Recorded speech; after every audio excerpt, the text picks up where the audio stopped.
Boom! Nakita ninyo yung pagkahuli ni Norman Mangusin na nagpapanggap na Marcos, Francis Leo Marcos. Alam niyo, sa totoo lang, dati akong supporter at vlogger niyang si Norman Mangusin na yan nung pandemic. Pero nung napag-alaman namin na isa pala siyang budol, umalis na kami niyan. Kaso ang ginawa niya, siniraan niya kami. I think we were 14 vloggers na umalis sa kanyang pagsuporta sa aming pagsuporta sa kanya nung time na yon. Ang ginawa niya, siniraan niya kami. Ganyan kasi yung estilo niyan Kapag umaalis ka sa kanya, ang ginagawa niya, pinagkukwento niya, inaakusahan kanya na ikaw yung budol instead na siya ang budol. So ganyan ng estilo niyan. Kaya naman nung nagkaroon ng time na or instance na nagkalaban itong si Mangusin at saka si Makagago, ay tuwang-tuwa naman tayo dahil sa wakas finally ay napansin na rin si Mangusin ng isang malaking vlogger na hindi, kumbaga yung followings niya is malaki yung followings at hindi basta-basta. Akala kasi nitong si Norman Mangusin na wala siyang katapat at nahanap na nga ang katapat ni Norman Mangusin in the name of MG Makagago. So nakita na natin kahapon, nakakatawa dahil habang kumakain or bago pa kumain, nag-order pa lang, ang sungit pala niya. I mean, hindi ko yun nakita kasi noon na sa pag-order pa lang, para siyang yung mata pobre na akala mo kung sinong mayaman, hindi naman mayaman. Yung pagwala yung order niya, nagagalit doon sa waitress. Kaya naman siguro nung nahuli, tawang-tawa siguro yung waitress na yon.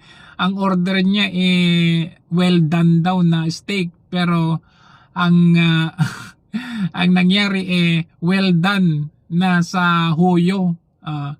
Sabi niya ang in-order niya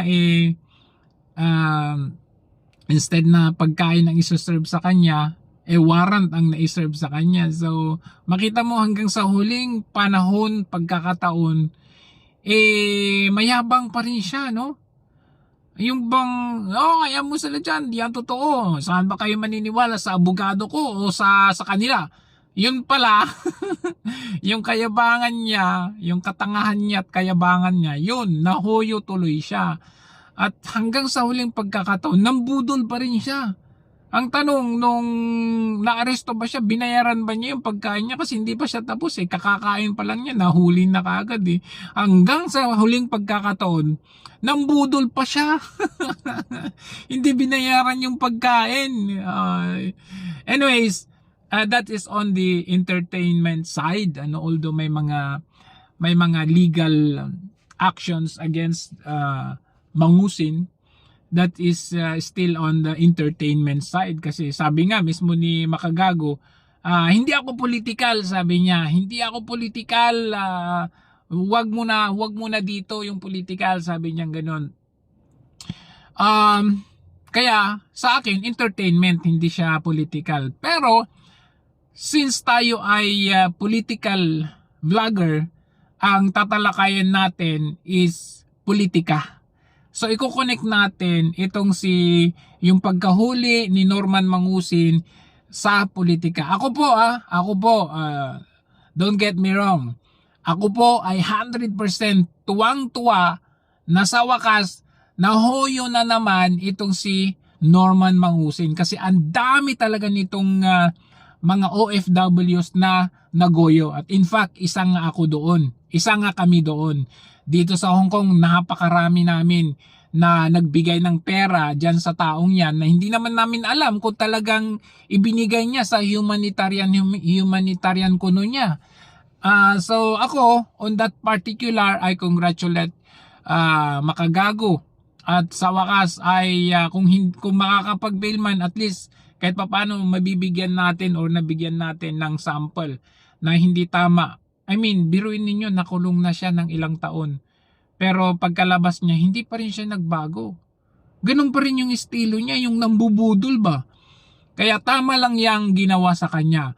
Pero, kasi sabi ni Makagago, o tingnan nyo, sabi niya, may hustisya, may batas. Basta gawin nyo lang yung part nyo. O kagaya ko, sabi niya, o nabigyan ng action, may action ng gobyerno, sabi niya ganon. Doon ako beg to disagree. I beg to disagree doon sa sinabi particular ni Makagago na merong action ng gobyerno, mabilis ang action, may hustisya. Hindi ako boto doon, hindi ako agree doon, at yun ang pag-uusapan natin ngayon. Yung regarding kay Mangusin,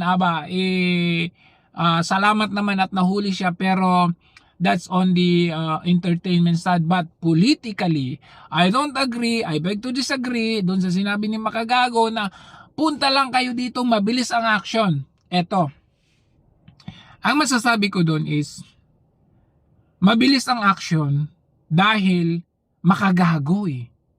Makagago eh, sikat na vlogger ang naghain ng kaso. Ito lang kasi yan, pag sasabihin natin kasi high profile na vlogger, kumbaga Ivana, Makagago, Tony Fowler,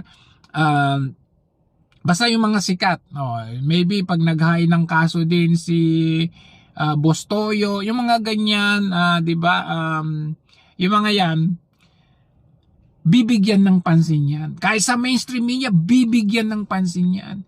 Pero tayo, na normal na tao, na hindi naman kilala, na nandito lang sa ground, hindi yan bibigyan ng pansin. Nakita ninyo anong sabi ni Napolcom director or chief, si Ralph Kalinisan? Ano sabi niya? Oo, nanonood ako sa'yo, sabi niya kay Makagago. At nakita ninyo, nung nahuli si Norman Mangusin, nakita ninyo na very informal yung press con, very informal yung interview, very informal, hindi pala informal, unprofessional. Kasi regardless, ang taong hinuli mo, regardless kung anong kaso niyan, may karapatang pantao pa rin yan. So hindi mo pwedeng suntukin, hindi mo pwedeng sipain, hindi mo pwedeng patayin.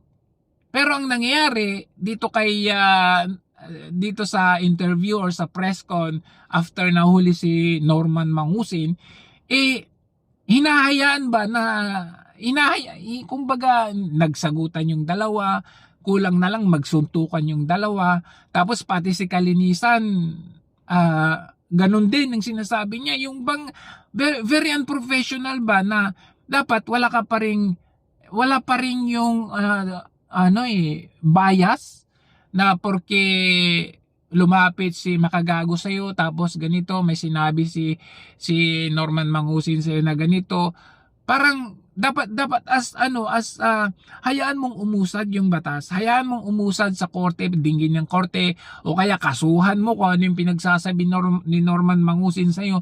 Pero doon sa press con, lumalabas talaga na parang entertainment. Panoorin ninyo, hindi siya yung parang yung professional na press con or professional deal ng isang kawani ng gobyerno. Very personal. Oo, nakita ko dito yung very personal na birada. Ako, deserve ni Mangusin na mabastos ng ganon, deserve niya na pagsabihan siya ng ganon. Kasi, like for example, grabe naman yung sinabi niya sa asawa ni Makagago, di ba? Yung mga ganito, ganyan. Very bastos. So, deserve ni Mangusin yun. Pero, kung usaping batas, at usaping due process o procedural, hindi pwede yung gano'n. Yung parang parang sinabi pa ni Kalinisan eto ang example ng mandarambong sa Pilipinas. Eto ang example, ehemplo ng hindi maganda sa buong Pilipinas. Sinasabi niyo, sabi ko, wala pa ngayon si Norman Mangusin Wala pa yan doon sa mga contractors, doon sa mga nagnakaw sa kaban ng bayan na hanggang ngayon hindi pa naman nabibigyan ng hustisya. Wala pa silang warrant of arrest, kumbaga. Ang bilis, they're very quick to to give warrant or to issue warrant of arrest kay Bong Revilla na kalaban ng mga Rimulya sa Cavite, pero yung mga iba na meron na ngang ebidensya hanggang ngayon walang warrant of arrest. So in that sense, hindi ako boto dun sa sinabi ni Makagago na kita nyo ang bilis ng ano dito. Syempre ikaw yan, Makagago ka eh. 'Di ba? Idol na idol ka nung mga yan. Gusto din nila na sumikat. Nakita mo naman kung paano magpaepal yung si Kalinisan, 'di ba? I mean, maramdaman mo eh. Parang si Torre noong kailan ba yung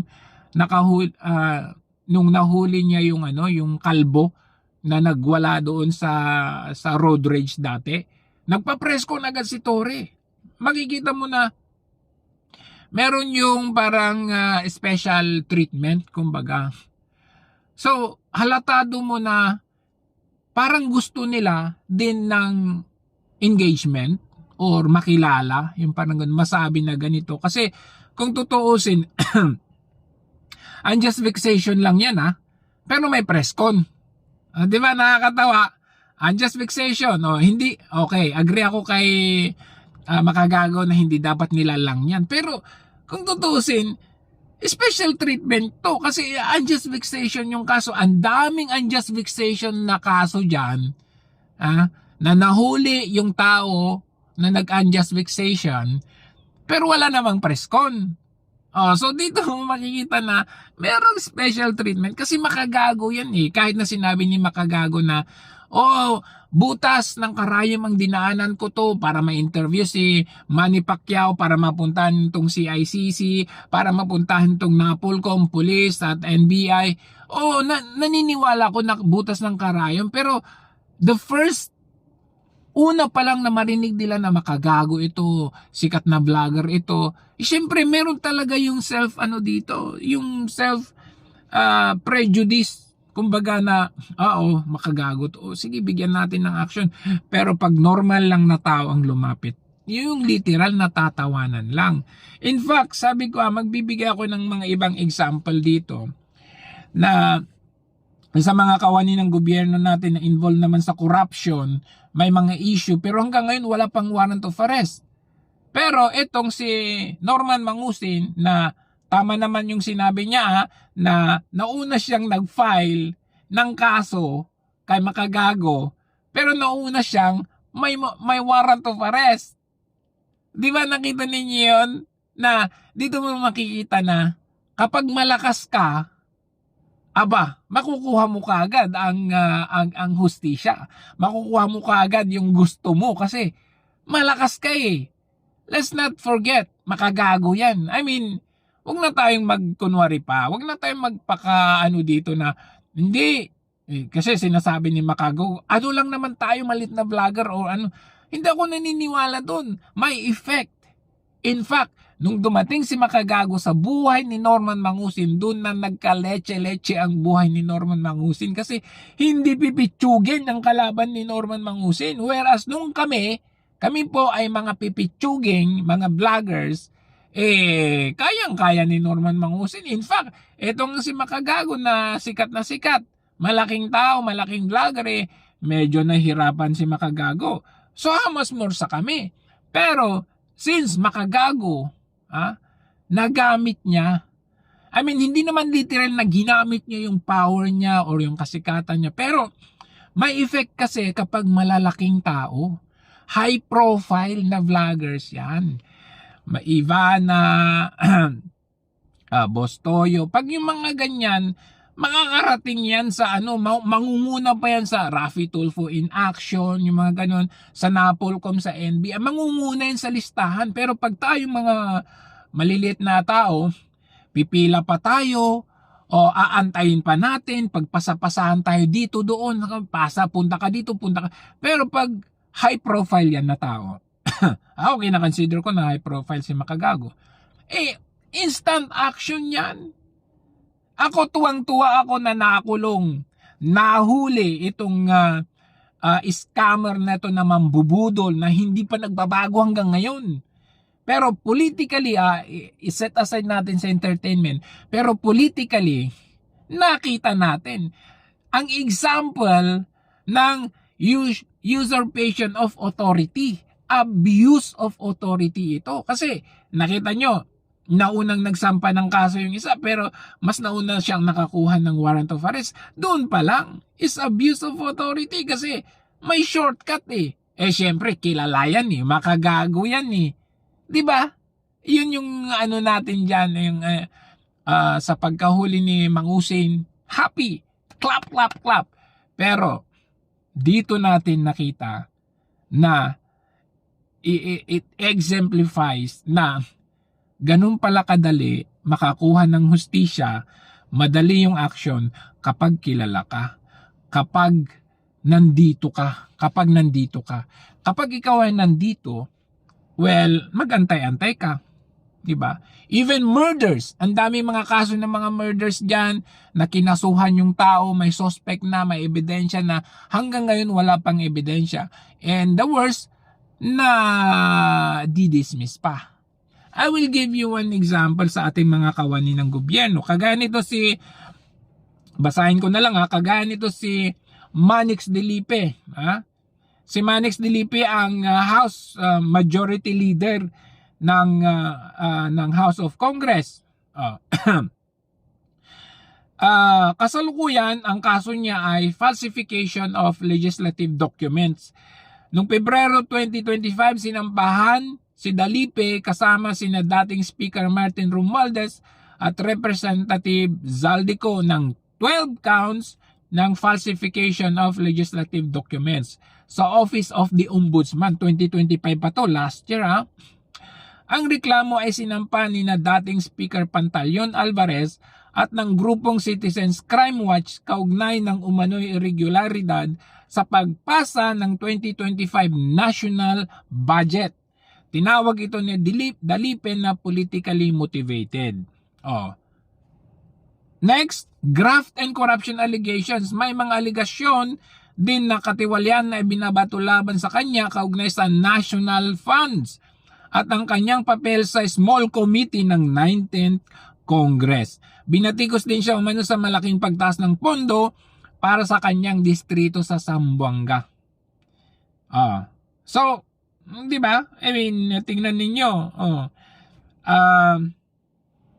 Wala pa siyang warrant of arrest, wala siyang kaso. In short, free. Asan doon yung mabilis ang aksyon ng gobyerno? Wala, kasi sila yun eh.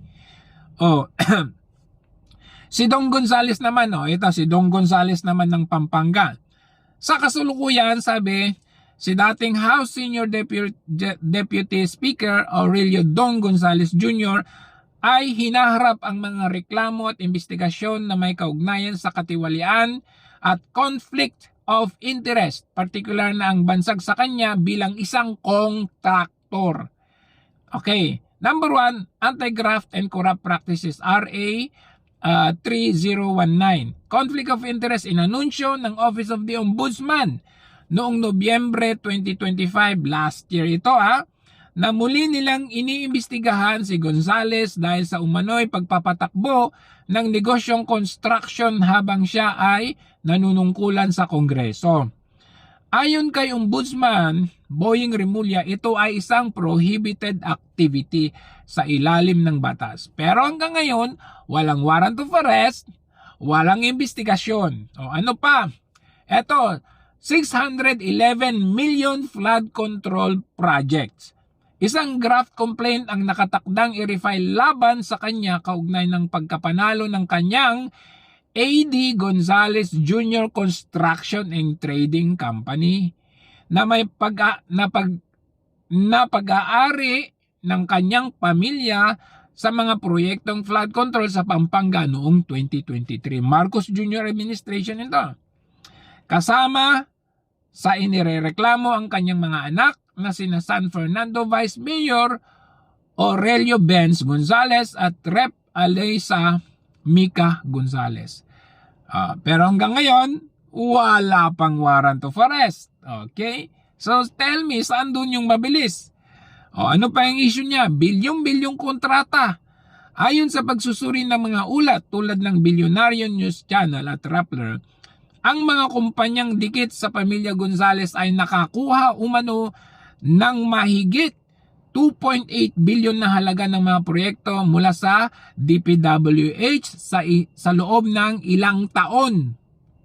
Wala pang warrant of arrest.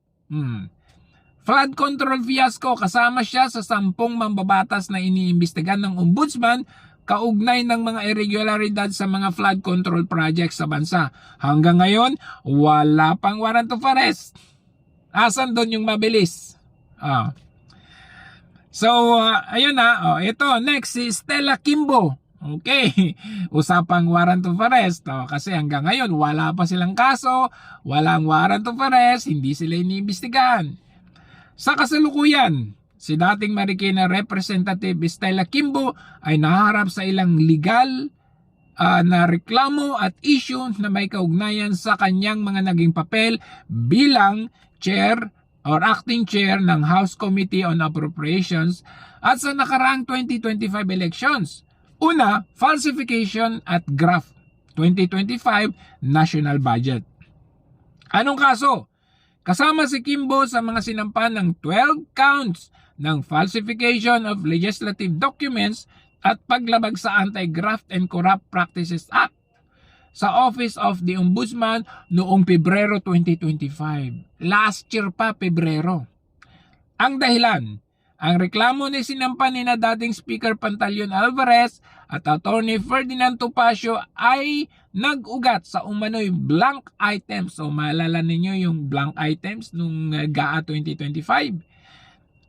O mga blankong piraso sa Bicameral Conference Committee report ng 2025 National Budget na kalaunan ay nilagyan umano ng pondo o insertions na umabot sa 241 billion pesos. Hanggang ngayon, walang investigasyon, walang kaso, walang warrant.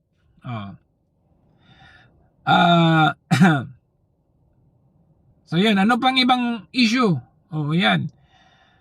Lifestyle check ni Stella Kimbo. May mga kumakalat na balita sa social media na tungkol sa mga reklamo sa ombudsman hinggil sa kanyang extravagant na lifestyle, kabilang ang mga mamahaling handbag.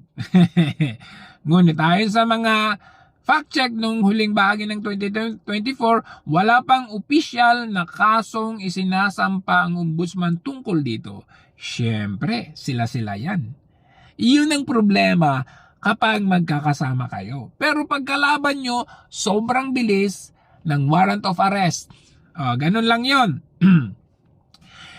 Ano pa? Sino pa? Si Martin Romualdez. Sige, punta natin si Martin Romualdez.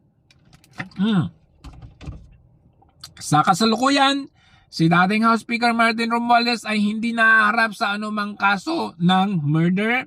Gayunpaman, siya ay sangkot sa serye ng mga reklamo sa ombudsman at mga aligasyon ng corruption sa kasalukuyang iniimbestigahan. Of course, ang ombudsman ngayon, Rimulya. Ano asahan mo kahit anong ikaso mo dyan? Unang ikinaso, falsification at graft 2025 national budget. Parehas sila nila Kimbo, magkakasama Zaldico, ayan, Manix Dalipe. Parehas sila nakaso ng 12 counts ng falsification ng legislative document. Ayan. So ang dahilan, ayon sa reklamong isinampa ni na dating Speaker Pantaleon Alvarez at Atty. Topacio, mayroong umanong 241 bilyong insertions noong 2025 national budget na inilagay sa mga blank items matapos maratify ang bicameral report. Ayan. Anong status? Sa kasalukuyan, itong sinusuri ng ombudsman, itinanggi ito ni Romualdez at tinawag na politically motivated at fantasy. Sa kasalukuyan? Ito pa nung 2025 pa ito. Sa kasalukuyan, iniimbestigahan. Ganun pa rin hanggang ngayon, walang warrant of arrest. Number 2, plunder at anomalya sa flood control. Kaso, noong Nobyembre 2025 ito, last year pa, inirekomenda ng Independent Commission for Infrastructure o ICI at DPWH sa ombudsman ang pagsampa ng plunder at iba pang criminal charges laban kay Romualdez at dating Rep. Zaldico. Pero hanggang ngayon, wala pa. Anong dahilan? Ito ay may kaugnay ng mga umanay irregularidad sa mga multi-billion peso flood control projects. Sinabi ni Ombudsman Jesus Crispin Remulla na maglalabas silang formal na desisyon sa loob ng 6 hanggang 9 na buwan. Tinatayang sa kalagitnaan ng 2026. So kung Nobyembre yon, Nobyembre, December, January, February, March, April, May, June, antayin natin. Sa mga time na yan, pag walang nangyayari, alam na natin, of course, what do you expect? Crispin Remulla ang ombudsman. O eto pa, pangatlo, alleged 805 billion cash deliveries.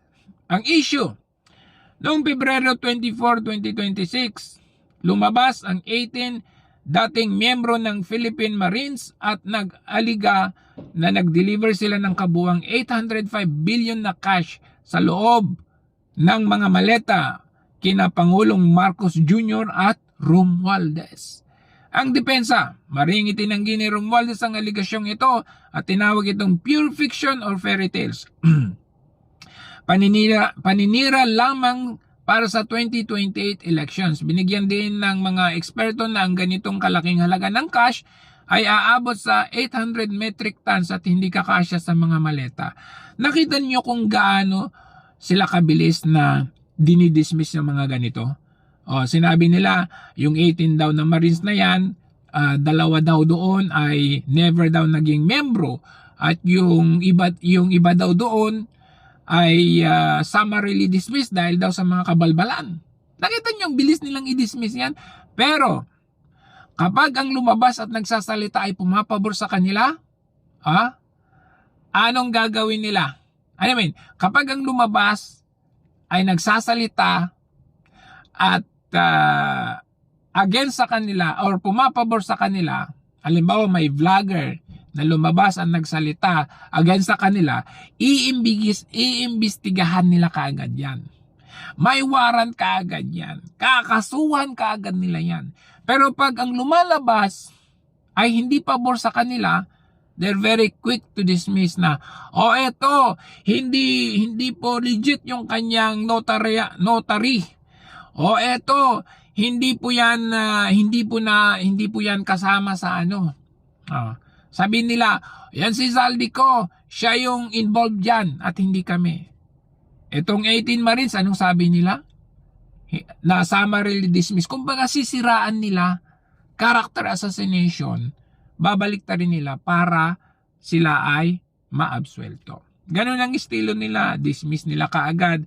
Pero pag pabor sa kanila, o kaya vlogger lumabas na against sa kanila, iimbestigahan, ikukulong. Kagaya nung nagpost na bogo, tas may headshot kay Marcos Jr. Anong ginawa? Bilis nilang nahanap yung tao at sinampulan. Nahuli na yung tao. Sobrang bilis. Yung yung sundalo ba yun na nag-declare ng kanyang withdrawal of support kay Marcos Jr. Anong ginawa sa kanya? Yung police na nag-declare ng withdrawal of support, anong ginawa sa kanya? Eto, grave threats. Siya daw palang biktima dito. So sa kabuuan, walang warrant of arrest laban kay Martin Romualdez. Ang lahat ng mga reklamo ay nasa antas pa lamang ng preliminary investigations sa ombudsman o pagdinig sa Senado. Ano asahan mo? Now tell me, napakabilis ng action ng gobyerno na to. Now tell me, maasahan ng gobyernong ito. Now tell me, merong batas. Di ba? Ito, pinakauli, ang boss nila si Marcos Jr. Sa kasalukuyan, si Pangulong Ferdinand Bongbong Marcos Jr. ay humarap sa ilang impeachment complaints, pero ang mga ito ay ibinasura ng Kongreso. Napakalinaw. Ang dami ng mga ebidensya, pero bakit nila sinasabi na kulang sa substance? Tell me na napakabilis ang aksyon. Dahil siya ay nakaupong Pangulo, mayroon siyang immunity from suit. Tama yun. O hindi maaaring kasuhan ng mga regular sa korte hanggat siya ay nasa posisyon. Narito ang mga ilang mga kaso niya. Number 1, ibinasurang mga impeachment complaints. Noong Pebrero 10, 2026, formal na ibinasura ng House ang dalawang impeachment complaint laban kay Marcos Jr. dahil sa lack of substance. Ang mga akusasyon kabilang sa mga ibinatong reklamo ay betrayal of public trust, graft and corruption, at culpable violation of Constitution. Example na lang dito, yung impeachment complaint na kompletong-kompleto na mabigat na isinampa ng grupo nila Attorney Topacio, anong ginawa nila? Hindi nila tinanggap. Now tell me again, makagago, na mabilis ang action, na binibigyan nila ng diin at pansin ang lahat ng reklamo, pero doon sa mismong yung kalaban ang nag-file ng impeachment laban kay Marcos Jr., hindi nila tinanggap. Yung dalawang impeachment na inihain ng kakosa nila, kakain suka, kakain tayo nila, tinanggap nila, pero dinismiss nila. Di ba nakakatawa?